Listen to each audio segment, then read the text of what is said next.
баяртахтай сайхан хангуулж байгаа үзэгчдээ ирээдүйн малаалагч залуусыг бий болгох нийгэмд эрг маллаллыг түгээх эрхэм зорилготой глобал удирдагч 2019 нэвтрүүлгийн 2 дахь дугаар буюу ток шоу яг одоо үзэгч та бүхэнд хүрэх гэж байна.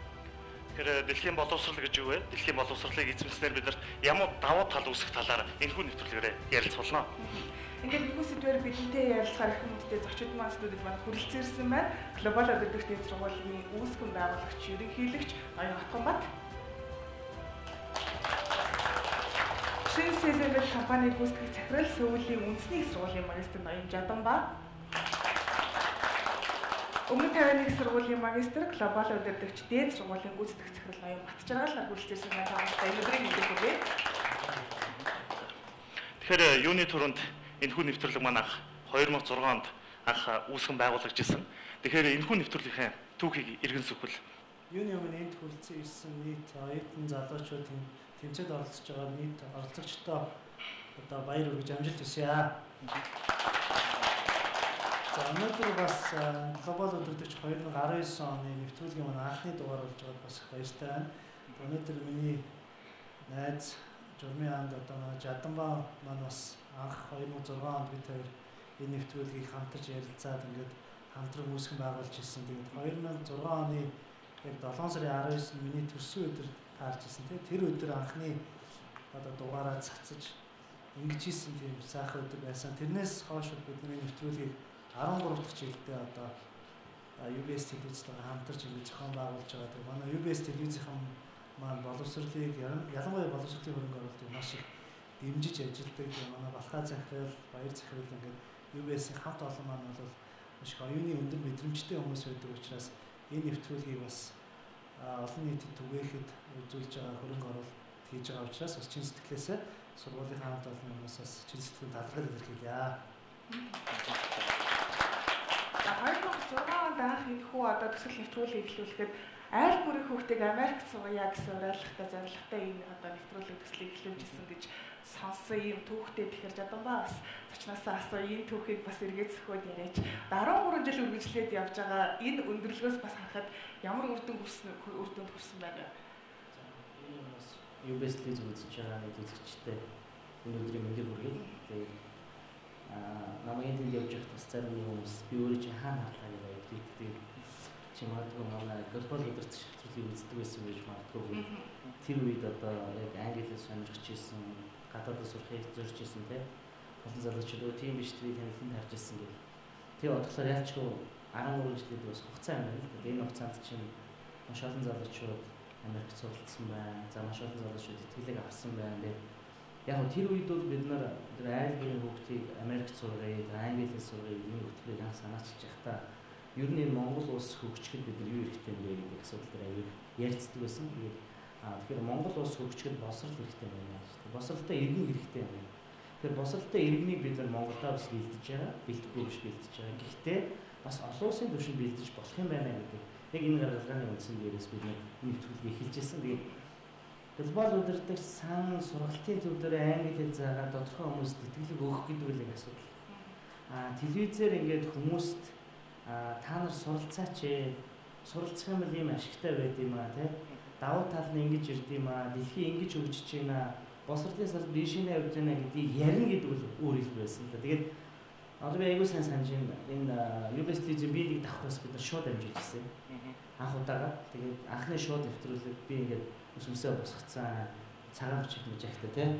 Аягүй сүртэй юм ингээд гарч ирээд ингээд глобал удирдагч нэвтрүүлэг эхэллээ гэдэг ингээд тухайн үед бол тэр аягүй шинэлэг соргог байсан. Тэгээд дараа бид нар ч үе шатаар яваад глобал CEO гэж бас нэвтрүүлэг хийсэн. Тэгээд сүүлдээ бизнесийн нэвтрүүлэг болж өгсөн. За үргэлжлээд ингээд энэ глобал удирдагч ингээд зогсолтгүй явж байгаа л да. Тэгээд яг энэ хугацаанд бол дотроо миний баярлж явдаг юм бол бид нар аягүй их олон сэтэл өгсөн. Ерөөс нь англиас сурах хэрэгтэй байна шүү дээ. Гадаадд сурах боломж чинь байдсан байна тий. Энэ нэг хин нэг их мэдлэлтэй ч гэдэг юм уу, хин нэг чадвартай хүн биш. Би өөрөө хичээвэл болд юм байна гэдэг аягүй олон мотивашныг аягүй олон залуучуудад өгсөн юм. Яг тэр үүднээс олон залуучууд явсан. Одоо хүмүүс сонирн байж магадгүй хүн бүхэн та нар одоо Rocket Bay-ийн дууг сайн мэднэ тий. Тэгвэл Rocket Bay бид нар анх Америк явуулсан. Тэгээ Rocket Bay манай глобал удирдагч сан дээр манай веб админ хийдэг гэсэн тий. вебийн админ хийдэг байсан. Тэгээд бид нартай хамтарч ажилладаг байсан. Тэгээд Dickinson-ы их сургуульд анх Америк явчихлаа. Тэгээд тэр залуу тухайн үед бол бид нар ярилцдаг байхад бол Америкт би явж сурах хэрэгтэй. Миний ирээдүйд тэнд байгаа гэж байсан.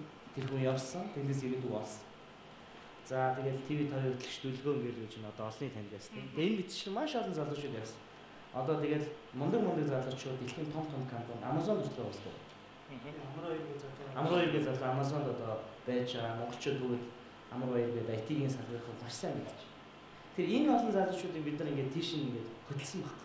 Алтан газ чигийг заана гэдэг шиг бид нар ингээд энэ зүгт бас ингээд сайн байд юм аа. Гэтэ энд хүрэхин тулд энэ шатлаар явна гэдгийг бид нар тэр нэвтрүүлгээрээ гаргаж анх тавьж ирсэн учраас бидний тэр нэвтрүүлэг онцлогтой байсан. Өнөөдрийн энэ ток шоу бас энэ агуулгыг үргэлжлээд явж байгаа. Тэгээ энэ ч бас тэгээд өшөө олон залуучууд зүү зүйлээр хурж байгаа гэдэгт би хөөд ихтэй байдаг та. За тэгэхээр яг энэ хүн нэвтрүүлгийг бас бид нар боловсролын инкубатор гэж хараад байна л да.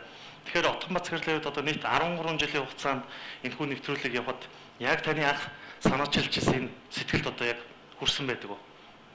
Яг одоогийн 19 оны түвшинд. Мэдээж бид нар анх хийж байхдаа энэ нэвтрүүлгийг болохоор бас нэг бодож ирсэн зүйл маань ерөөсөө дундаж айлын хүүхдтэй энгийн айлын хүүхд яагаад гадагшаа явж болдгоо юм бэ? Айл бүрийн хүүхдийг Америкт сургая гэдэг өрөөчийн юмнаас гарсан бэ гэхээр энэ нэг одоо 3 сая хүнтэй те тухайд 2.2 сая хүнтэй байсан баг.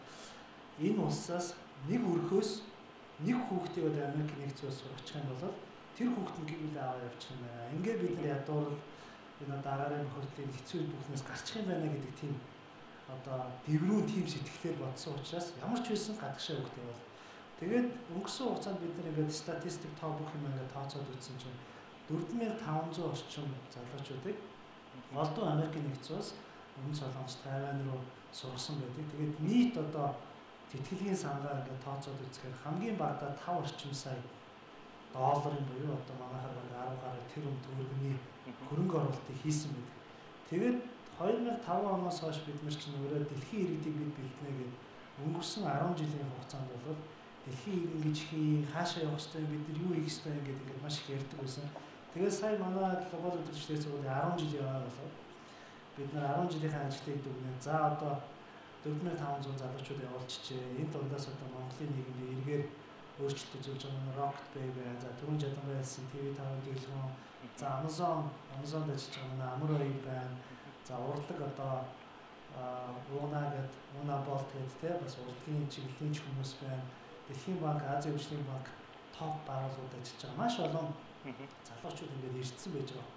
Тэгэхээр энэ маань бол тодорхой хэмжээгээр бид нар тэр дэлхийн иргэнийг бэлтгэх зорилготой хүрчээ гэж одоо бид нар уулзаад дүгнэж байгаа. Одоо ирэх 10 жил бид нар юу хийх вэ гэхээр ирээдүйн тэр шинийг сэтгч энтерпренеруудыг бэлтгэх юм байна.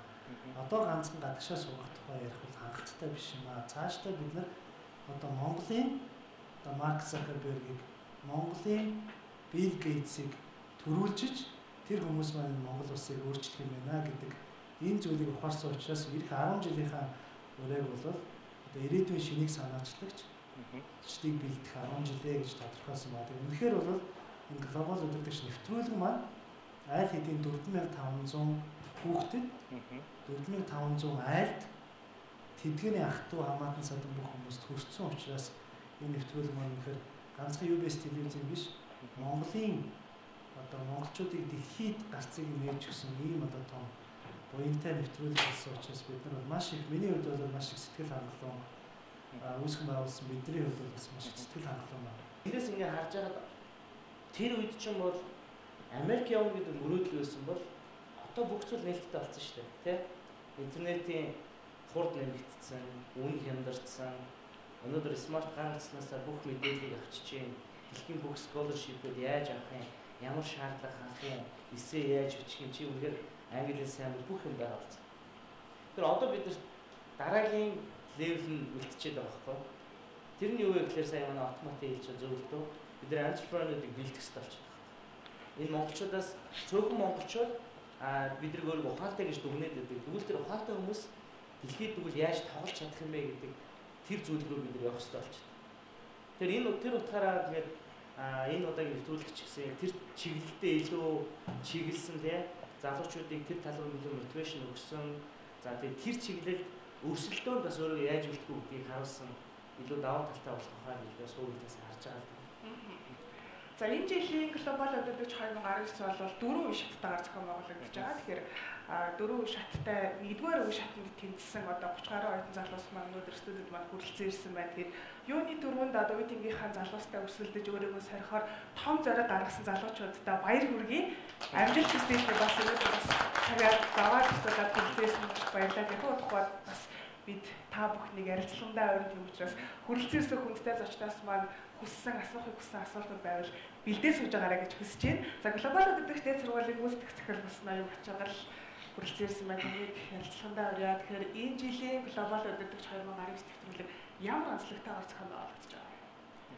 За тэгэхээр бас юуны өмнө телевиз үзэж байгаа үзэгчтэй болон олзчтайнуудын өдрийг хүргэе. За урдан түрүү хэлсэн манай хоёр үүсгэн байгуулагч нэвтрүүлгийг санаачтай бүдий зэрэгт хүргээд явж байсан хоёр найз маань урсамжаас хаваалцлаа. Энэ жилийн үед бас онцлог бид нэгэн мэдээлэл хүргэсэн байгаа. Бидэрт одоо үүсгэлийн үе шатнд бид нэр жоохон өөрчлөлт оруулсан. Энэ болохоор даалгаврын хувьд олзчт маань бас янз янзын даалгавруудыг биелүүлэхээр арай онцлог болсон. Тэгэхээр энэ маань юу гэхээр дан ганц одоо академик англи хэлээсээ илүү бас нийгэмд үздэг байр суурь хувь хүний одоо нийгэмдээ яаж одоо бусдад харьцах вэ гэдэг талаас одоо хамтран ажиллаж багаар ажиллаж ямар даалгавар хийх гэдэг талаас нэлээд бодож хийсэн байгаа. Орчин үед бас ер нь бол одоо түн ганц одоо боловсруулаасаа илүү бас хүмүүжил төлөвшил орчхуй сэдв болсон учраас энэ манай Монголын ирээд болсон залуучууд маань эндээ бас давхар устдаараа танилцаад ийхэнтэйгээ бас нөхөрлөөд өрсөлдөөд бас тодорхой зүйл дээр шин зүйл суралцаа бас бид нар бас нэвтрүүлгийн туршид одоо хэд хэдэн сонирхолтойос сургалтууд төлөвлөсөн байгаа. Энэ нэвтрүүлгийн оролцсноор бас сургалтуудад суугаад хувь хүний хөгжлийн талаар болон бусад сэдвүүдээр бас одоо мэдлэг чадвараа дэвшүүлэх боломжтой. Энэ чиглэлээр одоо нэлээд өөрчлөлтүүд ингэж хийсэн байна. Энэ яг нэвтрүүлгийн хувьд бид нар анх нэг үүсгэн байгуулагчтай Америк гэдэг байсан. Тэгээд тодорхой хэмжээр 2008 оны эдийн засгийн хямралаас хойш бол Америкийн сургуулиуд нэг тухайн үедээ одоо жадангаас хамж байгаа паркийн их сургууль гэхэд 50% 100% тэтгэлэг 4 жил өгдөг гэсэн тийм. Диккенсны их сургууль 100% өгдөг гэсэн. Тэгээд 2008 оны эдийн засгийн хямрал эдийн засгийн уналтаас хойш бол Америкийн сургуулиуд гадны оюутнуудад ер нь тэтгэлэг өгөх сонирхолгүй болсон. Айгүй олон шалтгаан. Эдийн засгийн хямралч байна. Дээрээс нь одоо энэ олон хятад оюутнууд энэ тэхүүч очиад хамаг технологиг хуулж аваачаад очиод өөрсдөөс нь илүү бүтээгдэхүүн хийгээд байгаа болохоор бас жаахан дургуутсан байна. Дээрээс нь нөгөө олон ажиллагаа терроризм тэгээд хамгийн гол сүүлийн 13 жил ер нь сүүлийн үеийн нэвтрүүлгүүдэд 2019, 18, 17 оны нэвтрүүлгүүд Аз руу анхаарч ирсэн. Одоо энэ жил бол Америкийн нэгэн сургууль iGlobal гэдэг их сургууль энэ нэвтрүүлгийг ялсан. Ялагч маань 4 жилийн хугацаатай 4 жилийн 100% тэтгэлэгтэй суралцсан. Хоёрт орсон хүүхд маань Өмнөд Солонгосын тэр Улс оны их сургуулийн нэр Солбож олон улсын бизнесийн сургууль бас 100% тэтгэлэгтэй суралцсан. Тайваны 5 сургууль бас 100% тэтгэлэг өгч байгаа. Тэгээд дандаа Аз руу ингээд чиглэж байгааг таад анхаарч байгаа. Тэгээд бид нар ч гэсэндээ ойлгож байгаа. Яа тэгэхээр бид чинь Азад байгаа энэ хятад, Өмнөд Солонгос, Тайван, Японы зүүн өмнөд Азийн эдийн засгт интеграц хийхгүйгээр Монгол улс угаасаа хөгжихгүй мэн гэдгийг ойлгомжтой учраас одоо бол ганц англи хэлтэй хүн бол нэг бас сонирн биш болчихно. Англи хэлтэй маш олон зал бид нар явуулсан 4500 залуучууд өдөрцөн хөдөлмөрийн зах зээл дээр Америкт төгссөн одоо чөлөөтэй англиар ярьж бичдэг, инээдэг маш олон залуучууд амьдарсан. Одоо тэр бол нэг сонирн биш болсон. Одоо юу сонирн байх гэхээр англи хэлнээс гадна хятад хэлтэй юм, солонгос хэлтэй юм, япон хэлтэй юм гэдэг одоо шалгуурууд ажил олгогчд гарч ирж байгаа учраас бид нар Аз руу гэдэг ялангуяа бид нар Тайваныг онцлоод байгаа шалтгаан Тайванд бол Монгол залуучийг инженер технологийн чиглэлээр 100% тэтгэлэгтэй маш одоо боломжийн зардлаас гарцыг нээчээд байгаа.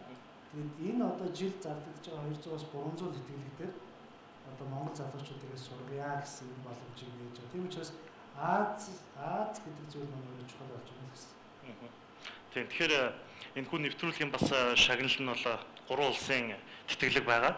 Тэгэхээр одоо Солонгос улс болон Америк, Тайваны их сургуулиудад тэтгэлэг байгаа. Тэгэхээр одоо энэ хүү 3 зочид маань бол яг тухайн Солонгосын их сургууль болон өмнөд Тайваны их сургууль, за Америкийн нэгдсэн улсын Харвардын их сургуулийг төгссөн яг төгсөгчд байгаа. Тэгэхээр оролцогч маань бас энэ хүү оролцогчоос яг өөрсдийнхөө явахыг хүссэн сургуулийнхаа талаар хэрхэн тэнцэх, тийм ээ, тэнцсэн талаар бас ярьцлага асуулт асууж бас болно шүү. За олончдынхаа асуултыг бас эхлэхээс өмнө өнөөдрийн бас ток шоуны одоо гол сэдэв болвол дэлхийн боловсрол дэлхийн иргэн гэж яг хэнийг хэлээд байгаа юм бэ? Энэ сэдвээр бид нар ярилцах хэрэгтэй байгаа. Тэгэхээр манай гурван ирсэн хүнтэй зочин маань гуруулаа бас дэлхийн боловсролыг эзэмшээд ирчихсэн мэдлэгтэй туршлагатай одоо арвин одоо мэдээлэлтэй хүмүүс байгаа учраас бид дэлхийн боловсрол гэдгийг яг юу гэж одоо тодорхойлох юм бол өөрөөсдийнхөө нэгээр хариулаач гэж урьж байна. Эхний ээлжинд одоо дэлхийн нийтийн хэл болсон англи хэлний дэлхийн тавьдаг шаардлага. Очин сургууль болгон одоо ихэнх нь англи хэл дээр нь үзэж байгаа. Тэгэхээр хэлний шаардлагыг одоо биелүүлэх хэрэгтэй. За очин хойноо төр төрүүлсэн хөв хүний одоо зам төлөвшил олон орны залуучуудаа нүүр зэрэгцэн суралцсан. Олон одоо хүндтэй доктор профессоруудтай харьцаж хичээл сурна. Тэр одоо орчинд өөрөө яаж хэрхэн тасан зохицох вэ? Хэрхэн гадаад оронд очиод бас одоо өөрийнхөө болон улс орныхоо нэрийг авч явах вэ? Олон зүйлээр төлөөлнө. Олон арга хэмжээнд очиод одоо соёл урлагийн чинь эрдэм шинжилгээний одоо арга хэмжээнд одоо сонгогдох юм эсвэл саналаар очих тохиолдолд одоо бас тэр үед одоо Монголоос ирсэн оюутан гэдгийг бол одоо дэлхийн одоо тэр олон хүний өмнө одоо ам бардам, нүүр бардам гэж ярьдаг. Төлөөлөл гарчдаг. Тийм одоо хөөхөн бас болохын төлөө бол одоо явах талаас бол одоо дэлхийн боловсрол зайлшгүй чухал юм гэж ойлгож байгаа. Наад чинь одоо энэ яг тиймгээл өгүүлбэрээр тодорхойлох бас хэцүү асуудал л да. Яг боловсрол гинэ гэдэг талаас нь тодорхойлох нэг юм билж болох. Тийм үед боловсрол гинэ гэж. Улс болгоны бэлдэж байгаа боловсролын тогтолцоо өөр өөр явуулгатай шүү дээ. Тухайн улсын соёл, өнгөрсөн хугацааны түүх, тэгээд үдсэн харсан бүх зүйлээр тулгуурлаад ирээдүйн өөрийнхөө улсын иргэнийг яаж бэлдэх вэ гэдэг тэр ерөнхий локер бэлдэж байгаа шүү дээ. Жишээлбэл одоо Солонгос улсын боловсролын онцлог юунд байд юм бэ гэж. Тэр хүүнийхээ чадвар дээр илүү тулгуурладаг. Тэгэхээр Солонгосын боловсролын тогтолцоо хүүхдүүдэд илүү хичээлийг давтаж хийлгэж. Нэг бодлогыг 100 бодвол 1000 бодволдог тийм. Гэхдээ тэр хүн эргээд эцсийн дүндээ тэр бодлого дээр ямар нэгэн эргэлзээгүйгээр шууд боддог болдог. Энэ чадвар нь өөрөө хүчээр суулгадаг. Тэр нь өөрөө өөрийнх нь тэр цуснд байгаа тэр хүнийхэн цуснд тэр скил байдаггүй учраас тэр чадрыг суулгаж иж илүү хөдөлмөрч бүтээлч иргэнийг гаргах шийдэл. Тэр энэ бол нөгөө нэг улс улсын түүхээс үүдэлтэй их боловсролууд байгаа юм. Тэгэхээр дэлхийгээд ерөнхий тавьчаар амар том харагдаад байгаа байхгүй.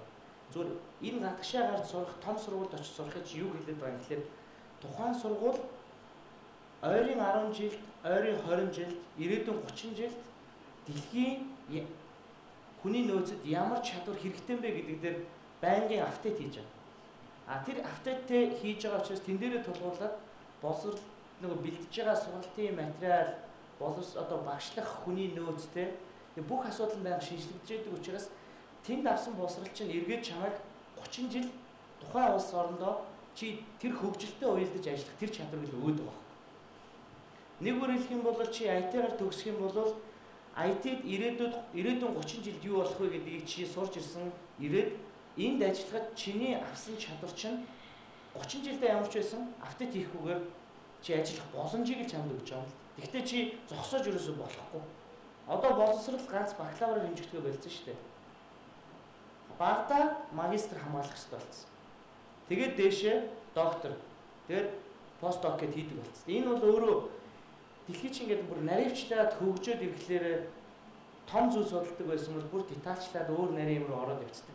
Энэ нөгөө нэг чадварыг чинь тэр том сургууль олгож байгаа учраас илүү тийшээ хүмүүс тэмүүлээд байгаа юм. Тэрнээс Монголын боловсролын тогтолцоо муу болчоод заавал чи Америкт сурах гэдэг өгүүлбэр ерөөсөө биш шүү. Энийг аягүй сайн ойлгох хэрэгтэй. Монгол улсын боловсролын тогтолцоо чинь яг олон улсынхаа стандартаа нийцүүлж батлагдаад яг тэр хөтөлбөр гормоор л хичээлээ орж байгаа. Тэн дээр нэмж судалгаа хийх нь оюутанд боломж нь байгаа. Тийм учраас яг ижил стандартыг бол бакалаврын түвшинд авч чадчих байгаа. Гэхдээ энэс цааш чи илүү гарахыг хүсэж ивэл үүнээс илүү явахыг хүсэж ивэл байнга өдөр тутам апдейт хийгдэж байгаа тэр чадрыг эзэмшхийн төлөө тэмүүлж байгаа л асуудал. Тэгэхээр энэ бол ингээд ажлын байран дээрх одоо өрсөлдөөнд л илүү өөрийгөө чадвартай нэг номерт болгох тэр боломжийг л олгож байгаа юм л да. Тэр утгаар энийг ерөнхий утгаар дэлхийн боловсрол гэж яриад байгаа. Чи юу гэдэг одоо би өөрөөс төгссөн сургуулиар гэх юм бол чи Сөүлийн үндэсний их сургууль төгссөн байхад дэлхийн альч компани чи хандхад чи ямар нэгэн байдлаар 50-аас дээш хувь дээр чамд бол эрг хариу ирнэ л гэж байна. Ягаад гэвэл тэр сургуульд эзэмссэн чиний чадрыг чинь олон улсын компаниуд хүлээмжшүүлж шүү дээ. Тэр яг тэрний төлөө л явж байгаа. Өөр ямар ч зүйл байхгүй. Нэг өөрөлдвөл та нар ирээдүйд ажлын байранд хөрсөлдөөнд л өөрийгөө бэлдэж байгаа тэр агуулга. Тэр утгаар нь л би бол хэлхийг хүсэж байгаа. Ер нь дэлхийн боловсрол гэдэг бол ерөөсөө л энийг л бэлдэж байгаа. За тэгэхээр яг одоо бол боловсрол гэхээр ерөнхий боловсролын сургууль, дээд боловсрол шалах хоёр өөр юм. Би өөр одоо яг дээд боловсролын байгууллагт ажиллаж байгаа юм. Дээд сургуулийн төвшөнд ярих гэж байна. Тэгэхээр дэлхийн боловсрол, дэлхийн их сургууль гэж юу хэлээд байгаа юм гэхээр нэгдүгээрт бол энэ дэлхий дээр байгаа энэ олон мянган сургуулиудад чинь тусдаа бие даасан одоо үнэлгээний чансаа тогтоох байгууллагууд чансаа тогтоож байгаа. Одоо хамгийн нэр хүндтэй одоо Английн тэр Times Higher Education World University Ranking гэдэг байгууллага бол энэ жилийн топ 1000 сургууль гэж хасаасан байна. Дэлхийд. Энэ 1000 сургуулийн нэг номерт Oxford их сургууль орсон байгаа. За ингээд энэ жил харин Harvard 6-ад орсон байлаа. Ингээд 1000 сургууль байгаа. Энэ 1000 сургууль дотор Монголын маань сургуулиуд байна уу гэдээ хайлаа. Би зөндөө хайлаа. Байхгүй. За одоо ордохгүй юм яагаад ордохгүй бол гэдэг ингээд хайлаа. Тэгээ Webinomics гэдэг дахиад нэг чагсаалт байна. За Webinomics бол яг интернетд байгаа мэдээлэл зэтэл дээр суурлаад ингээд чагсаад юм.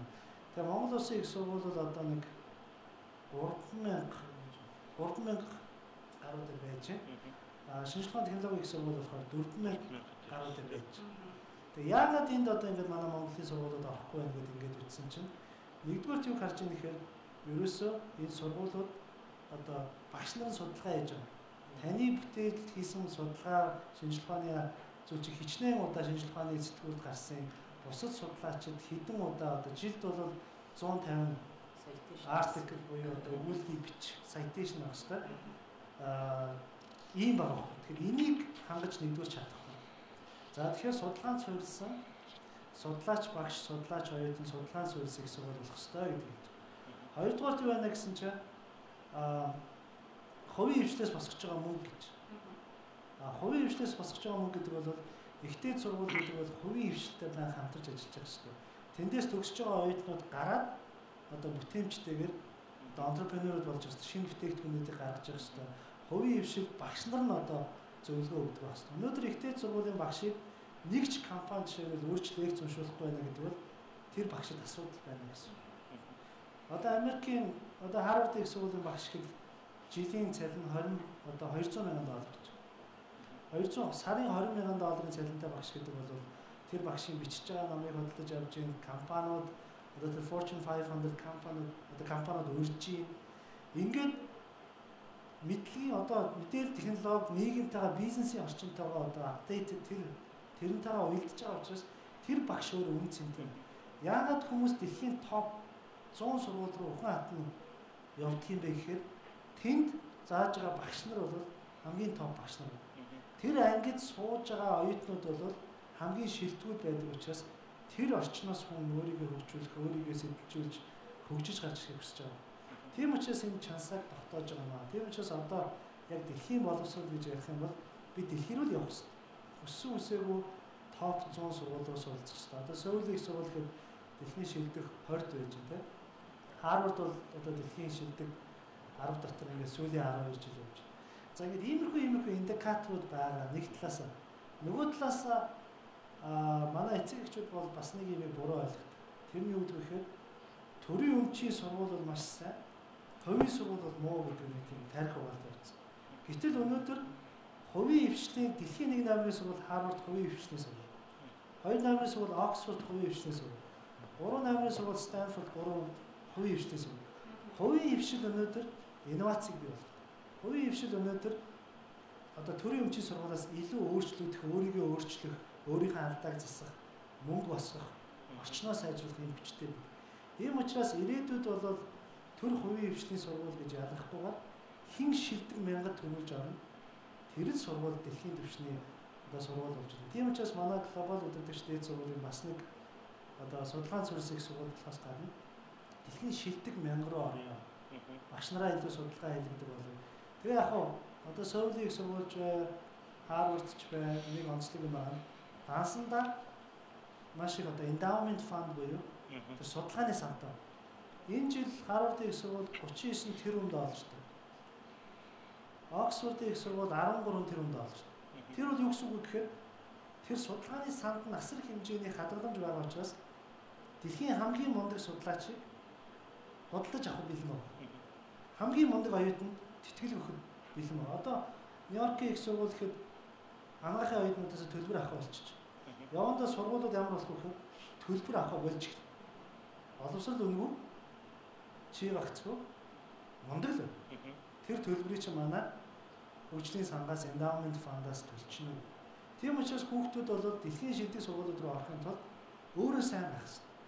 Мөрөөдөлтэй байх хэрэгтэй. Ганцхан онц сурдаг биш те. Ганцхан эдний шилдэ ангийнхаа хамгийн одоо онц сурдаг юм биш. Тэрнээс гадна тэр IQ-гээс гадна та нарт EQ чинь чухал. Одоо тэр soft skill зөөлөн ур чадвар юу?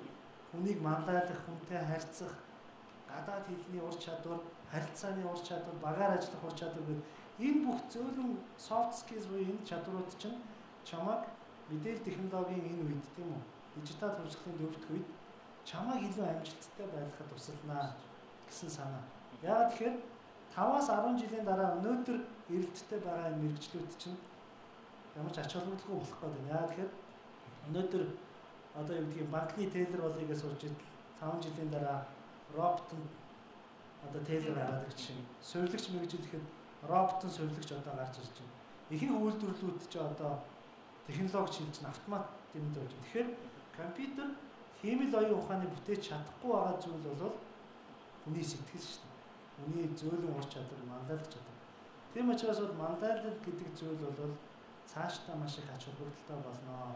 Залуучууд өөрсдөө хөгжүүлэх, зорилгоо ухамсарлах, ёс зүйтэй байх, үнэт зүйлтэй байх. Энэ бүх ур чадварууд бол ирээдүйн ажил олгогчдыг хүсэж байгаа ур чадвар байгаа гэдэг бас манай хүүхдүүд, эцэг эхчүүдээс аюулсаа ойлгох хэрэгтэй. Тэгэхээр яг түрүү бас танаас асуух хичээлээ л да. Яг IQ чадрын талаар тийм ээ. Тэгэхээр дэлхийн за миний нэг бас сонсноор дэлхийн ийм топ сургуулиуд яг яаж энэ өндөр ранкнд ороод байна гэхээр IQ сургалтыг бас илүү төлхөө оруулж байгаа, IQ чадрыг илүү суйрлуулж байгаа гэд ярьж ирсэн. Тэгэхээр одоо энэ манай Монголд одоо IQ чадвар хэр одоо энэ сургалтын систем нэвтэрч байгаа. Энэ талаар таас. За яг манайх глобал өдөртөгч дээд сургууль маань өөрөө энэ Харвардын жинхэнэ манлайл, зохицон манлайлын сургалтыг Монголынхаа өрсөнд буулгасан байна. Тэгэхээр манайд эсэж байгаа одоо бүх оюутнуудаа бид нар манлайлын сургалтыг заавал үзэх одоо 2 кредит хичээл болгож зааж байгаа. Мэдээж одоо дөнгөж бакалаврын оюутнууд бол тэгтээ манлайл занлайл гэдэг юм заагаад ямар төвөгтэй юм бэ те. Энд чинь суухгүй ч гэдэг юм. Гэхдээ яг үнэндээ бол чи хамгийн ухаантай гэхээсээ илүү ажлын байран дээр юу дутагдж байна гэхээр ухаантай байж болно, мянган сургууль төгссөн байж болно, хичнээн дипломтой байж болно. Яг ирээд хүний хандлага гэдэг зүйл харагддаг. Буруу өндөр боловсролтой байгаа буруу хандлагатай байх юм бол ямар ч хүнийг ажлын байранд аваад хэцүү байна. Тийм учраас одоо манай Жаданбай ярих бах том агентлагийн дарга хийж ирсэн. Үнэхээр Монголд бол дипломтой хүн бол хангалттай болсон. Тэгэхээр яаж тийм зөв хандлагатай, манлайлалтай, баг хамт олныг урагшлуулдаг ийм хүмүүсийг одоо бүрдүүлэх вэ гэдэг бол ихтэй сургуулиудын бас толгойн өвчин болж байгаа. Тийм учраас энэ манлайлалын сургалтууд бол өөрөө маш их чухал. EQ-г сайжруулах сургалт аяа өөрөө маш их чухал одоо хэрэгцээ болчиход байгаа гэдэг юм. Яг би нэг зүгээр харахсан гэдгээр биш. Миний судалгааны ажил дээр би сая сүүлийн үндэсний сургуулийг энийг хийсэн л дээ. Би сая сүүлийн үндэсний сургуульд мэдээллийн технологийн бодлого төлөлтийн инженер гэдэг зэргийг авсан. Тэгээд миний судалгааны ажлын сэдэв юу байсан бэ гэхээр Монгол Улсын мэдээллийн технологийн хүний нөөцийг, цэн чадамжийг ажил олгогчийн сэтгэл ханамж талаас нь судалсан. Тэгэхээр ажил олгогч буюу компани эзэнд одоо шинээр төгсөж ирж байгаа мэрэгчлэлт нь яг сэтгэл ханамжинд хүрж ийн үү те? Тэр хүний ямар чадвар нь илүү тань таалагдж ийн, ямар чадвар нь дутуу байна гэдгийг би нэг өөрөөр дүгнсэн гэсэн үг л дээ. Тэгээ миний дүгнэлтээс бол юу гарсан бэ гэхээр яг та нарын яриад байгаа яг энэ хэсэг гарч ирсэн. Attitude гэдэг юм нэгээр гарч ирж байгаа хандлага. Тэр хүн бол их сургуулаасаа юу гэдгийг тэр hard skill-ийг бол авчаад ирнэ гэж байгаа байхгүй. Одоо юу гэдэг тэр програм дээр ажиллах, код бичих те яг тэр IT-ийн чиглэлийн үндсэн суурь чадвар авсан байна. Гэхдээ яг ажлын байр дээр ирээд нөгөө хандлага гэдэг юм ерөөсөй байхгүй байна. Багаар ажиллах чадвар байхгүй байна. Тэ? Тэгээд нэг шин төрлийн бас нэг тийм ойлголтууд гарч ирэх та. Тэр нэг юм уусан зохицох гэдэг тийм. Одоо энэ нөгөө юм нөхцөл байдалтай дасан зохицож тэндээ манлайлт үзүүлэх тэр чадамж бас байхгүй болчиход байна байхгүй. Тэдний одоо энэ хүүхдүүдэд одоо би ингээ харахад ирэн туршлагаас харахад нэг юм ажиглагдав л да. Одоо та нар ч гэсэн яг байгаа. За би өстэй ингээд энэ шоунд төрүүлээд очингууд нөгөө сургуулийн чи веб руу оронгууд амар гоё зураг те байшин тэгэл оюутны байр маяг доормор амар гоё тэгэл ингээд гоё ингээд зүлгэн дээр ингээд те ном уншсан байж байгаа шүү дээ. Тэгээ яг сургууль дээр чи яваад очихоор нөгөө зүлэгч нэг жижигхэн талбай байдаг хгүй. Энэ нөгөө зүлэг үг тийм шүү дээ. Энэ нөгөө манай анги үг тийм шүү дээ те. Яг тэр сэтгэл зүгээр очингуудаа амар ундаг байхгүй. Тэгээ унгуудаа буцаа ингээд том цэглээ ингээд та ингээ амар гоо веб үзүүлээд чи энэ сургуульд чи ийм байх маа. Юу тийм Монгол хэлдэг байсан байхгүй. Тэгтээ тэнд нөгөө нэг зорилго нөгөө нэг юм дутаа явж байгаа байхгүй. Би эндээс юу авах вэ? Юу сурах вэ? Би ямар профессороос ямар юм авах вэ гэдэг тэр талаас нь биш айгүй тийм нөгөө материалын чанараар Монгол хүмүүсд илүү очдөг л даа. Тэгээ яг тэр юм миний судалгаан дээр гарч ирсэн. Одоо юу гэдэг би MCS-д ажилд орно гэж амар төсөөдөл те. MCS бол амар том компани, том байшинтай. Лагал явал оронгууд за чиний ажлын байрын шүү гэл те. Том заалан суулгаад компьютер би энийг л юм чи энийг л юм. Өөр юм байхгүй юм чи байхгүй аа гэдэг ингээд ажил эхэлдэг. Тэнгүүд яг тэр эндээс эхний цогцлтыг авдаг. Тэр цогцлтыг авангуудаа ажлын үр дүнд нөлөө үзүүлдэг. Тэгээ тодорхой хугацааны дараа цагтлаа би ер нь гарья. Яг төсөөлөд исэн чинь танай компани биш байна. Одоо ингээд Монголын хүний нөөцөд гарч байгаа амар том зүйл. Тэгээ ийм бичлэнгээр ингээд миний судалгааны дүнгээр гарч ирсэн та. Тэгэхээр энэ маань бол одоо ингээд босрлын тогтолцоонд энэ зүйлүүдийг ярих, ойлгуулах те бодит байдал дээр очиж энэ яг энэ нөхцөл байдалтай уялдаж ажиллах энэ зүйлүүдийг бид нар яа ингээд нэг тийм ойлгуулах ёстой юм шиг байна. Энийг айгуу сайн ойлгуулахгүйгээр айгуу гоё ингээд байшингийн зураг, алюмины зураг, тэгээ айгуу гоё өнгөт зураг үзүүлжсэн. Нөгөөх нь яваад очсон чинь төсөөллөөс нь өөр байнгут яг тэр өөр байсан хэмжээгээр унж байгаа юм л та. Яг та нар ингээ харахаар магадгүй тэр Google-д ажиллаж байгаа залуугийн ярьцлагыг уншихлаар амар гоё сонсогдож байгаа.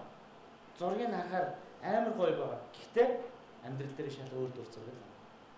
Бид нар одоо энэ Harvard төгссөн, Seoul-ийн үндэсний сургууль төгссөн та нарын харахаар айгүй гоё те том сургууль төгсөөд ирсэн мундаг. Гэхдээ бид нар амар том сургуулийн кампусын тэн дотор байдаг нэг жижиг сургуулийн нэг жижиг лабын нэг жижиг ширээний буланд бид нар ингээд өсөө ургуулаад сахлаа ургуулаад хинч биш болоод ном чи яг ширээтэй жицэж ирээл тэгэл төгсөж байгаа байхгүй. Хамгийн сүүл тавчгаа тайлаад бурхан минь энэ лабаас гарах минь ингээд дуусч байгаа байхгүй. Тэр юу байдгүй хэ? Тэрийг бид нар төгснөрөө дараад эргээд олж харж байгаа. Тэр энэ зүйлүүдийг бид нэр одоо ингээд эртнээс хилж өгөх хэрэгтэй байд хүүхдүүд залуучуудад те. Яг амьдрал дээр ийм зүйл байна. Тийм учраас энэ зүйл дээр ингэж ажиллана. Энэ зүйл дээр ийм байх хэрэгтэй. Энэ ойлголтуудыг бид нар бол их сургуулиудад ер нь бодит байдлаар өгч явах хэрэгтэй. Хит их ерөнхий төсөөллөөр өгөөд тэр ерөнхий төсөөлөл нь ингээ бүр үлгэр домог шиг гоё буугаад амьдрал дээр очингууд тэр нь нөлөөлөд унж байгаа. Одоо телевизийг мэдгүй хүн бол ингээ бид нар эфирээр харахаар хэл гоё юм харагдаад байгаа боловч яг бодит байдлаар телевизээр ирсэн хөө телевиз чи ийм л юм байт юм гэдэг яг юм бодит төсөөл буудаг. Тэгэхээр энийг бид нар ингээ амьдрал дээр нь буулгаж өгөх цаг нь болцсон байхгүй. Айлч төвшөнд босрлын төвшөндөөч залуучуудынхаа амьдралд ч бүх зүйл дээр зөвхөн 50-нд сурах талаар ярих бах. Ер нь бол Жадамбагийн хэлээд байгаа юм л дээ. Ер нь бол ингээд мастерт ч би ч одоо бакалаврт 3 жил 4 жил сураад дараа нь 2 ч магистр ингээд хамгаалаад суралцахад бол суралцсан гэдэг нь өөрөө там. Өдөрт одоо Харвардд би нэг 12 сар жил сурахад өдөрт 300 хуудас юм уншаад 30 хуудас одоо судалгааны ажил бичээд 12 сар бол би ерөөсөө эхнэр хүүхдтэйгээ яваад сандал дээрээс миний бараг тэр сандал бараг доороо цоорох гэжсэн. Тэгээ хар сандал дээр би 12 сар суусан. Номын сан тэгээд үнэхээр суралцсан гэдэг бол өөрөө хамт байгаа юм шиг юм хэцүү процесс. Өнөөдөр Монголд бид нар яагаад Монголдоо сур гэж хэлэхгүй байгаа даа гэхээр та хэд бол зовхгүйгээр сураад байна гэвэл тэнд нэг асуудал байгаа. Хөнгөн багш чинь дүн тавьж өгөөл чи энийгээл айгуу завтай кофе шоп энийгээд ингээд тэгжсэн гинт дүмэн гараад онц монц аваад ингээд яваад байвал энэ системд нэг тийм буруу юм байгаад байна. Тэгэхээр юу гэж хэлээд байна гэхээр манай глобал өдөртөө зөвхөн тэр 1-д 1 3 2 хөтөлбөрөөр эхний 1-ээс 2 жил та манай сургуульд ирээд суралцаа хэл усаа сайн бэлдээ. Гинт ингээд очиод мэдж байгаа тийм. Бид нар сая ингээд 100 оюутныг 50-нд өнгөрсөн намар буулгасан чинь гинт шоконд ороод эхний өдөр бүгдээрээ мөрөн дээрээ дарж уйлаад ямар том жоон бэ? Ямар амар юм бэ гэх нэг яг дөнгөж 12 дугаар анги төгссөн хүмүүс бол яг тэнд очиод сурахад бэлэн биш байгаа. Жадамбаач мэдж байгаа тийм.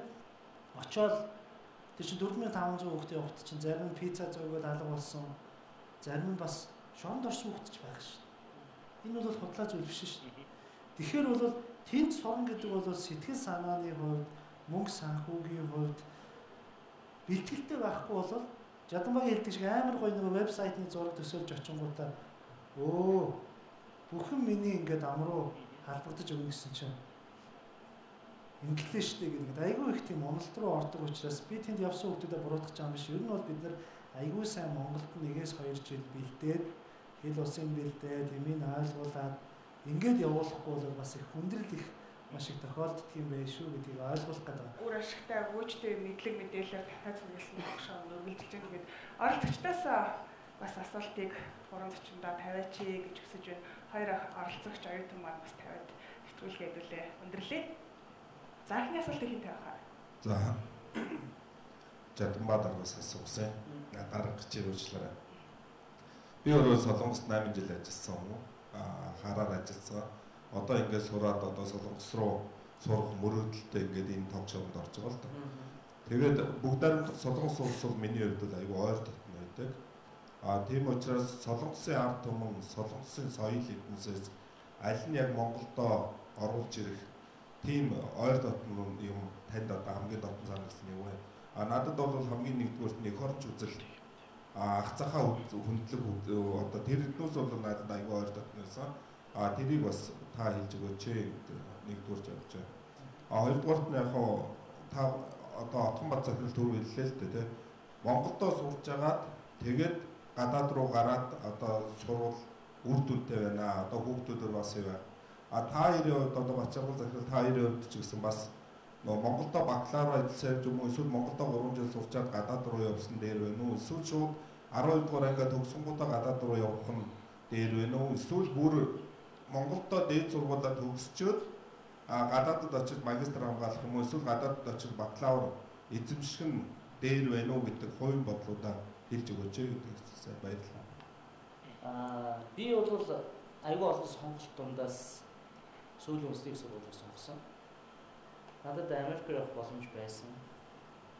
Манай нэг байна зөв техникийн бүгд Америкт төгссөн.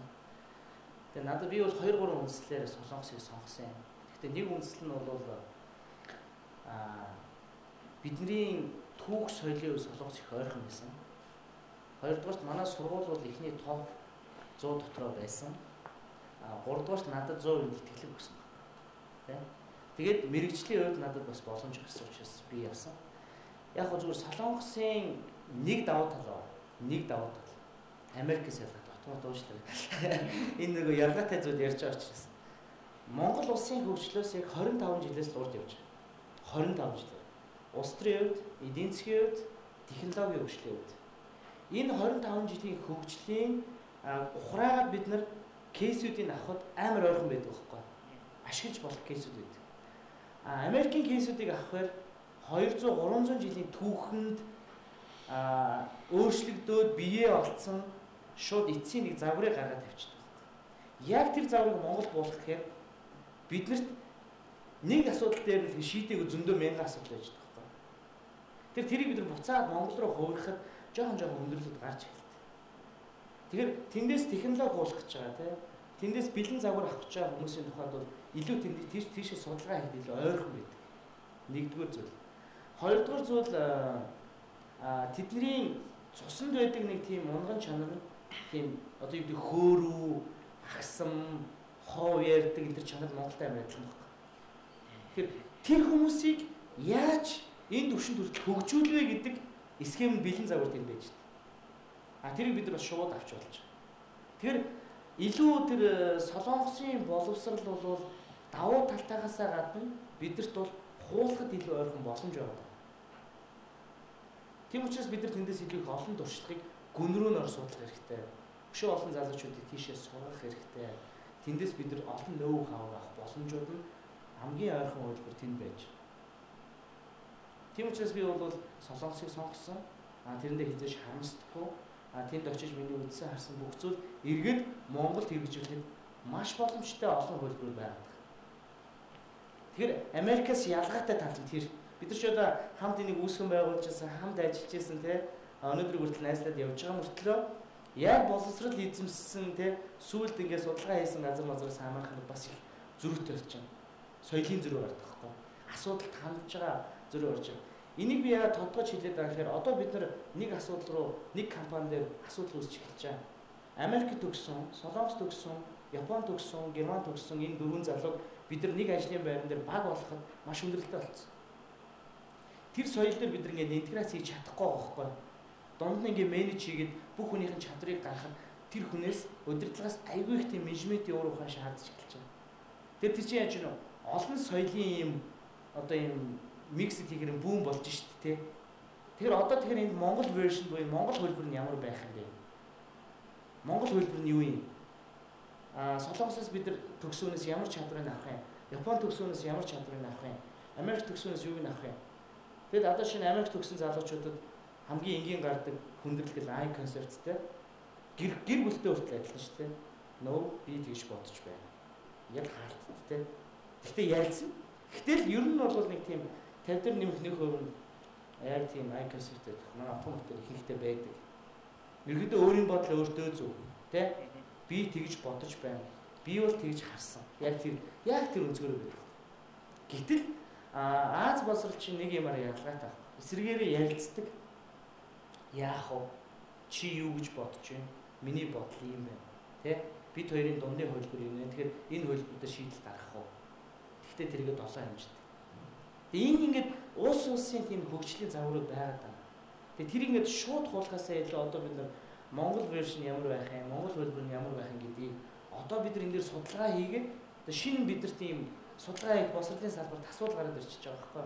Энд төгсөд ирсэн энэ олон залуучуудаа бид нар буцаагаад яаж нэг юм баг болгох юм бэ? Яаж энэ зөвхөн монголчуудаа нэгдэх юм бэ гэдэг энэ асуудлыг бид нар арахгүй мэдээллийн сайтууд дээр та нар анзаараад үзээрэй. Магадгүй ингээд Facebook руу н ороод харахад яг хаана төгсөн залуучуудын хөтлөж байгаа хуудасууд яг тэр соёлоороо явдаг. Тэр энэ дээр бид нар ингээд бас бодгол асуудал гэсэн. Тэр би бол таныг Солонгосыг сонгож байгаа гэдэгт баяртай. Энэ зөв сонголт алдахгүй. Яг л танд аюул олон кейсүүд та тэндээс бизнестэй ирмэлдэж итгэлтэй байна. Тэндээс бас аюул олон саналтай ирнэ. Хамгийн наацхан та хөрөнгө оруулалт татхад 3 цаг нэсээд ирнэ. Одоо 3 сарын сүүлээс эхлээ билет тэмдэр чинь бүр ам болж шин. Зүгээр амьдрал дээр энгийнээр л хэлэхэд. За яг ерөнхийдөө энэ Азийн боловсрол, Америкийн барууны боловсрол шал өөр. Би бол жадмаар энэ дээр бол санал нийлэхгүй. Яа тэгэхээр Аз боловсрол бол таныг жаахан хайрцагдаг. Одоо багаар ажиллана бүгдээрээ гэл ингэдэгтэй. Америк боловсрол жаахан АА төвтэй боловч таныг задлж өгнө. Магадгүй жаахан шүүмжлэгддэг л дээ, жаахан задгаа, хамаагүй ярьдаг мэрдэг ч гэдэг. Өнөөдөр бид нар статистикийг авч үзсэн. Дэлхийн топ 20 сургууль, Солонгосын нэг сургууль байгаа. Сингапурын нэг сургууль байгаа. Хятадын Жаотон байгаа. Юу вэ? Бээжинг их сургуульч үү? Бус бүх сургуулиуд нь Америкийн сургууль. Тэгэхээр дээд боловсролд бол Америк үнэхээр дэлхийд ноёлж байгаа учраас тийшээ сурах хэрэгтэй. Хоёрдугаар би бол ер нь дандаа датагаар ярих хэрэгтэй. Судалгаар ярих хэрэгтэй. Хоёрдугаар Америкийн нэгдсэн улс өнөөдөр шинэ бүтээгдэхүүн, инновац, патент авсан тоогоор дэлхийд тэргүүлжлээ. Өнөөдөр Silicon Valley-гаас хамгийн сүүлийн үеийн компаниуд одоо Tesla гэдэг ч юм уу те том компаниуд үүсэж байгаа. Тэр компаниуд өнөөдөр Apple ч гэдэг энэ компаниуд өнөөдөр дэлхийд ноёлж. Одоо Samsung гарч ирж байна л да. Гэхдээ Америкт хүрэхгүй л. Тийм болохоор Монгол хүмүүс өнөөдөр дэлхийн хэмжээний технологиг, ноу-хауг авчрыг бол Америк л явах хэрэгтэй. Тэнд тэр эко орчин байна. Бид нар яагаад Harvard, MIT, Tufts, Fletcher гэдэг ингээд Boston руу явах гэдэг. тэнд чамтай адилхан сэтгэлтэй хүмүүс биш. Би одоо ингээд IT-ийн компани байгуулъя гэхэд надтай хамтарч хахад мундаг гэнтэй мундаг одоо Avesta хүнтэй нийлж компани байгуулж дараагийн Марк Закерберг болмоор ш. Тэр хүнээ олчиж амжилт гарах болохоос биш. Би жишээлбэл хамаагүй одоо юу гэдэг Kentucky-гийн их сургууль ч юм уу очоод тэнд дандаа фермерээс ирсэн залуучуудтай сургууль зураад яах юм. Тэд нар чи надтай компани болохыг хүсэхгүй ш. Иймэрхүү шалтгаанаар бол Америкийн боловсрол бол дэлхийд нэг номер учраас тийшээ яваа гэж хэлэх гээд байна. Солонгосоос мэдээ сурах юм их байгаа. Гэхдээ бол Солонгос хараахан өрөхгүй байгаа гэдгийг хэлэх гээд байна. Өөрөө чинь түрүү хэлсэн асуулт болохоор Бачарал литерээс дунд нь асуучих шиг болсон. Ерөнхийдөө нөгөө бакалаврт явах уу, нэгдүгээр курсээс явах уу? Бачарал литерийн хувьд ялгаатай. Яагаад тэгэхээр бид хоёр ч 38 дугаар сургууль 1997 он нэг ангийн хүүхдүүд байсан. 97 оны улсын англи хэлний олимпиадын аврал би явахгүй. Тэгэхээр чин тэр үед би чинь англиар чөлөөтэй бичдэг ярьдаг улсын аврал байсан хүн чинь надад Америкт очиод сурах бол аюу амархан. Яг ингээд төрөл хэлээрээ юм шиг англи хэлтэй байхгүй. Тийм болохоор надад бол очиод нэгдүгээр курсээсээ сураад ингээд явхад бол аюу амархан. Та хэрвээ хүүхдүүд өнөөдөр айлцсан шалгалт өгөөгүй хэл ус муутай бол 1-2 жил эндээ байсан чинь дээшүү л гэж байна. Тэгэхээр хүн болгоны нөхцөл байдлаас өөрөө л гэж байна. Та бүхнээсээ бас нэг асуултыг асууя. За манай Монгол залуучууд бас дэлхийн олон ихтэй сургуулиудыг сураад за амжилттай төгсөөд ирж байгаа гэдэгт би итгэдэг. Тэгээд нэгэн түүхийг манай багш ярьж байсан. Вьетнамчууд ингээд монголчуудтай харьцуулахад ерөөд ондоо байт юм байна л да. Яасан бэ гэхлээр тэд нар ингээд өглөө оройг ном уншдаг. За ерөөд хичээнгүү тий. Тэгээд монгол оюутнууд яг арай бага хичээдэг. Тэгсэрнээ шалгалт болгоод монголчууд нь онц авчдаг, вьетнамчууд нь дал аваад бүүн баяр гэж. За тэгээд монголчууд вьетнамчууд ярихдаа эдгээр өстө хичээгээд ингээд тийм ээ сайн сурахгүй маа. Гэтэ одоо бас яг харвал одоо Вьетнам улс өнөөдөр Азийн 5 дахь баг болох гэж байна. Өнөөдөр бас манай Монгол улс маань хэдий тийм боловсруучийн сайтай. За тэгээд Монголдо төгсөөд ирсэн. Тэгсэрнээ Монгол улс маань өнөөдөр хөгжлийн хувьд олон улстай харьцуулахад хаана явж байгаа вэ?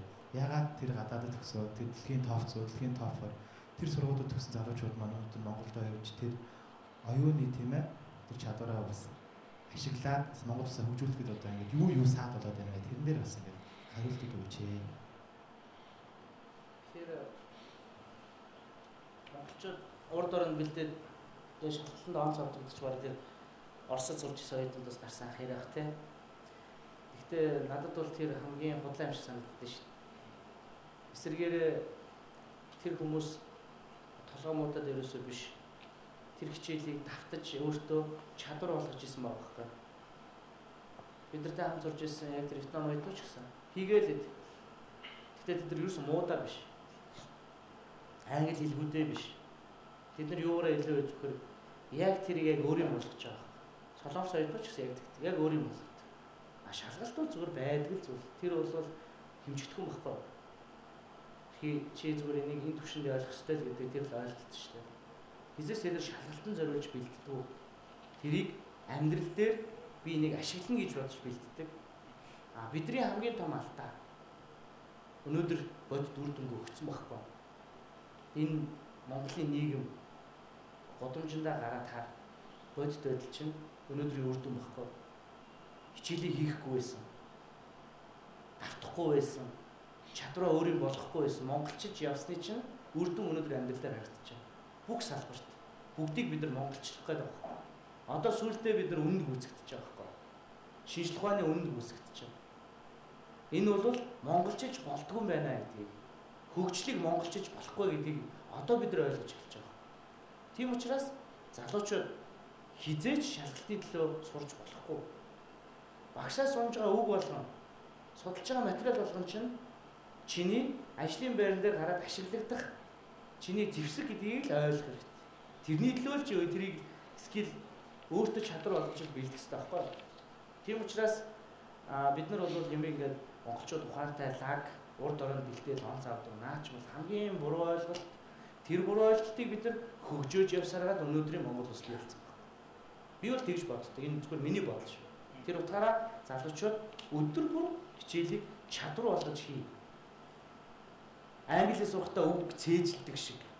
яг тэр чадрыг чи өөртөө шингээх юм бол эргээд чи ажлын байран дээр хамгийн үнэтэй, хамгийн өндөр цалинтай хүн болгоныг гуйлгасан тэр мэрэгчлэлтэй чи болж гарч ирнэ.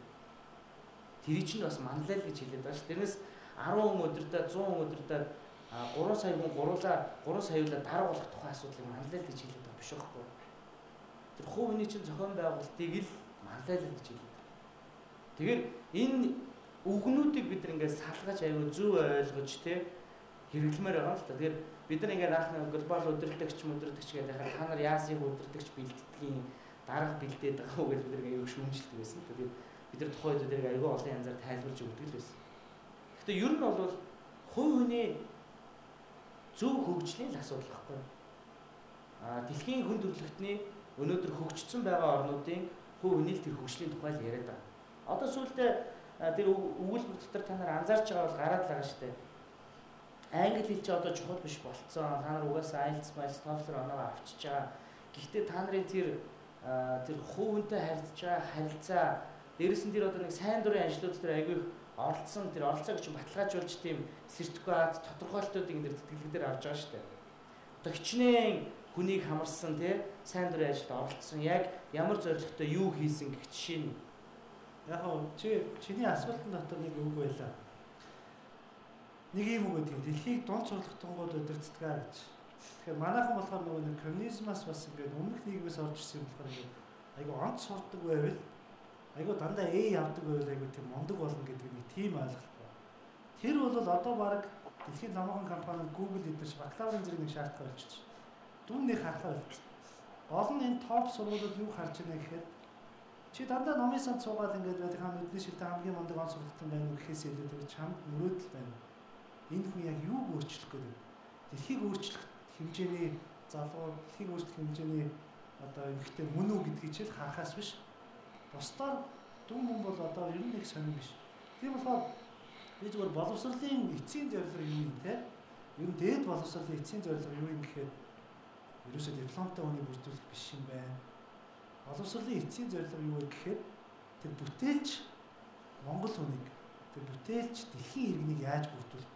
Төгсөөд гарсан оюутан маань компани байгуулад тэрүүгээр олон сая хүний одоо ажлын байрыг бий болгодог, дэлхийн хэмжээний компаниг үүсгэн байгуулдаг, дэлхийн хэмжээний төрийн бас байгууллагыг бий болгодог. Ийм бүтээлч сэтгэлгээтэй, төвчээртэй, зорилготой, тууштай, амбицтай, мөрөөдөлтэй ийм хүмүүсийг л төгсгөж чадвал тухайн их сургууль өөрөө оршин тогтно. Хэрвээ төгссөн олон мянган төгсөгч чинь инновац хийж чадахгүй, компани байгуулж чадахгүй, патент авч чадахгүй ингээл яваал Монголын ихтэй сургуулиуд удахгүй 5-аас 10 жилийн дараа хаагдана. Яагаад тэгэхээр хэрэглэгчдийн хэрэгцээг хангаж чадахгүй байна л гэсэн үг. Тийм болохоор бидний зориод байгаа юм болохоор яаж тэр одоо entrepreneur гэж яриад байгаа бүтээгчийг бий болгох вэ? Тэхийн тулд тэр хүний чинь нэг семестр Тайван, нэг семестр Солонгост, нэг семестр Америкт очиж сургачиж, юм үзүүлжиж, гадаадд явж галуу шууны мах идүүлжиж, энтгэх хүнтэй нэг номын нэг оюутны байранд цуг амьдраад шөнө 12 цагт карига хийгээд муухай өнөртүүлдэг шүү гэж ойлгож хятад хүнтэй нэг өрөөнд байвал нөгөө байлаар соустой хоолоо хийгээд ингэдгийг шүү муухай өнөртдөг шүү холмостой шүү гэдгийг ойлгож чи дэлхийн иргэн болохоос биш Монголдоо л ингээд нөгөөдөлтөйгээ ингээд гэж болохгүй байна. Тийм учраас энэ гадагшаа явж байгаа мөч болгон чинь цаг болгон чинь чам ухаарл өгдөг хүн болгож төлөвшүүлдэг мөнгөний үнцнийг ойлголт. Одоо манай гадаадд яваад ирсэн хүмүүс шал өөр болдог ш. Мөнгөний үнцнийг ойлгоцсон. Аав ээжээсээ эхлээд мөнгө нэгтгэв байсан бол очичоод ажил хийгээд ирэхээр өө аав ээжээ би мөнгө авахгүй би ажил хийж байгаа. Нэгээс 2 жилийн дараа мөнгө авахгүй болчдөг. Тэр хүмүүс асар их тийм бие даалт, асар их амьдралын үнцнийг, мөнгөний үнцнийг ойлгож байгаа учраас эргээд тэр Монгол хүнд оруулсан хөрөнгө оруулалт чинь ухамсартай, хариуцлагатай, боловсралтай Монгол хүн чинь эргээд ирэхээр энэ нийгмийг чи өөрчлөх байхгүй юу? Ихгүйгээр одоо юм хагас одоо галзуу юм шиг машина барьж байгаа байдал нь Улаанбаатар хотын энэ утаа ажилгүйд ядуурл энэ бүх зүйлийг чинь ганцхан зүйлээр шийднэ. Тэр бол боловсрал. Боловсрал яагаад чухал байдг вэ гэхээр нийгмийн тэгшүүс байдлыг тэнцвэржүүлдэг. Чи өнөөдөр ядуу айлын хөвгт байж болно, гэр хорооллын хөвгт байж болно. Сумын төвд олон хөвгттэй айлын хөвгт байж болно. Гэхдээ чи өөрөө итгээд өөрөө хөдөлмөрлөөд Монгол мөрөөдөлтөд хүрч чадах юм бол чи дэлхийн хаан ч очиод $1000, $2000 энэ цалинтай ажиллана. Тэгээ чи гэр бүлээ тийж. Боловсрол чамд байгаа цагт чи сайхан амьдр. Эцсийн зоосоо, эцсийн мөнгөө бүр эцэг их чинь одоо 2 прүстэй бол 1 прүсээ зараад эцсийн мөнгөө өөр хүүхдийн төлөө зарцуул гэж байна. Боловсролт хийсэн $1, $1 төгрөг 100 дахин үрждэг. Гэхдээ тэр боловсролыг хамгийн үн цэнтэй, хамгийн мундаг л газар руу явах хэрэгтэй. Тийм учраас бид нар тэр дэлхийн шилдэг 100 руу яваач, SNU, Seoul National, Harvard, Өмнөд Тайваны их сургууль руу яваач гэдэг шалтгаан. Тэндээс чи дэлхийн хүн болж одоо төлөвшөж ирэх хэрэгтэй. Гэхдээ гэртээ ирэхдээ зөвхөн дипломтой битээ. Диплом бол чамайг нэг ажилд очиод диплом үзүүлээд анкет бүгэлгэхэд хэрэгтэй. Гэртээ бизнесийн санаатай ир тэ. Монголыг хөгжүүлэх одоо тэр махны экспортын компани гэдэг юм уу, нарийн боо байд юм уу? Манай хүмүүс асуухад дандаа юм хийсвэр юм ярьд. Чиний ирээдүйн мөрөөдөл юу вэ гэхээр ерөнхийлөгч болох. Ерөнхий сайд бол амар амбицтай. Амар улс төрчсөн. Гэтэл би Тайван хүмүүсээс чиний мөрөөдөл юу вэ гэж асуухад би кофе шоп байгуулах. Жижиг нарийн боо хийгээд 7-Eleven-ийн сүлжээгээр оруулаад тэр өмтөн болох гэдэг амар тийм энгийн амьдрал бууцсан практик мөрөөдөл хэлж байгаа. Тэгээд би чинь манай хүмүүс чинь бүгд ерөнхийлөгч болох гэдэг юм шүү дээ. Бүгд их хурлын гишүүн болох. Бидний боловсрол асар хийсвэр болсон. Монголын боловсрол асар онлын төвшин хийсвэр болчиход байгаа. Тэгэхээр бидний нэг аягүй тийм практик болгоно. Аягүй тийм за чи төгсөөд нарийн боовны эцгийг байгуулад дэлхийд нарийн боов гаргаш. Эдгээр зохицол. Ингэж тодорхой юм хийхгүйгээр одоо энэ олон мянган залуучуудыг ажлын байртаа болгох, Монгол улсыг хөгжүүлэх гэдэг айгүй хэцүү болж байгаа учраас хамгийн ингэж шиг юм байна шүү дээ. Та нар гадшаа явахдаа аавхаа юм уу ээжийнхаа тэр хамгийн сайн хийж байгаа бизнесийн төслийг л өргөжүүлэх зорилгыг аваад явна. Тэнд очиод онлын төвшөнд судлаад дэлхийн төвшөнд харьцуулаад буцаж ирэхдээ тэр бизнесийг Монголд номер 1 бизнес болох төсөлтэй л ирэх хэрэгтэй байна. Тэгэл хүрээд ир. Тэгэл болоо өөр юм хэрэггүй. Хурж ирээд тэрийгэ ажил болов. Энэ чинь амар том зорилго байхгүй. Тэдний одоо ингээд шинэ одоо надтай хамт сурж ирсэн оюутан доктор үйд байсан л та. Тэгээ тэрний судалгаа нь 20 онд дуусна. 20 онд төгссөн. Тэгээ 21 оноос Солонгосын засгийн газрын одоо шинэ IT-ийн төсөл дээр ажиллах гэж байгаа нөхөр байхгүй. Тэгэхдээ тэрний прожект айл 16 15 онд шалгараад тэгээ засгийн газрын санхүүжүүлээд зөөлөн үндэсний сургууль тэрийг сурч байгаа. А тэр юу сурж байгаа вэ гэхлээр 21 оноос тэр төслийг хэрэгжүүлэх яг тэр өөрийнхөө хариуцсан эсхийг л дагсан судалгаа хийж байгаа. Тэгээд тэр хүн ажлын байран дээр зөвхөн тэрийгэ бариад очиод шууд хэрэгжүүлж байгаа юм. Тэр одоо энэ дээр юу харагдаад байна вэ? Судалгааны ажил дээр босрал дээр хийгдэж байгаа юм засгийн газрын хөтөлбөрөөр уялдаж штэ тий. Тэрийг холбоод өгчөж штэ. Тэр судлаачийн бүтээлийг засгийн газар ирээдүйд хийх гэж бүтээлтэйгээ нийлүүлээд тэр мөнгө өгөөл тэр хүн судалгааны ажлаа хийж дуусаад тэр ажлын байрал биелэн тэндээ ажиллаж байгаа байхгүй доктортой. А яг түн шиг та нарын төгсөж ирээд хийх ажил чинь одоо эндээс эдийг аваад явах хэрэгтэй байна. За би энийг судлаад энийг хөгжүүлээд аваад ирээд би ингэж хийх та. А ингэж явах юм бол судалгааны ажил чинь сурах зорилго чинь хугацаа чинь амар тодорхой гарч ирнэ. Лакомын мэрж очих та хүүшээ найз нь одоо нөгөө судалгааны ажил эхлэсэн чинь ямар сэдвээр судалгаа хийгээд сууж байвал бас л хайрын цаг штэ. За тэгэхээр бидний ток шоу маань дараагийн нэвтрүүлгээр бас сонирхолтой сэдвүүдээр өрнөх байгаа. Тэгэхээр өнөөдөр бид дэлхийн боловсролыг эзэмшихийн давуу тал болон дэлхийн иргэн болох давуу талыг бас үн цэнтэй зөвлөгөөнүүдийг энэ оролт зочдоосоо бол хүлээн авсан байхаа гэдэгт итгэлтэй байна. За ингээд өнөөдрийн ток шоуны маань зочдоор глобал өдөртийн сургуулийн үүсгэн байгуулагч ерөнхийлөгч Ноён за шинэ CZ-Med компаниг гүйцэтгэх захирал Сөүлийн үндэсний их сургуулийн магистр Ноён Жадамбай болон Өмнөд Тайваны их сургуулийн магистр глобал өдөртийн сургуулийн гүйцэтгэх захирал Бачаргал нар хүрэлцэн ирж бас үнэтэй зөвлөгөө мэдээллийг оролцогчдод үзэгч залууст маань өгсөн байх гэж бодож байна. Маш их баярлалаа та бүхэнд. За энэ бол глобал өдөртөж 2019 нэвтрүүлгийн анхны ток шоу байлаа. Тэгэхээр нийгэм нэрийн манлайлалыг бий болгоорой тагаар энэ хүн ток шоу төсөл нэвтрүүлэг маань хэрэгжиж байгаа. Ингээд нэвтрүүлгийг үзэх та бүхэн Бямб гараг бүр UBS телевизээр хүлээн авч үзэх боломжтой. Ингээд дараагийн дугаар хүртлээр түр баяртай.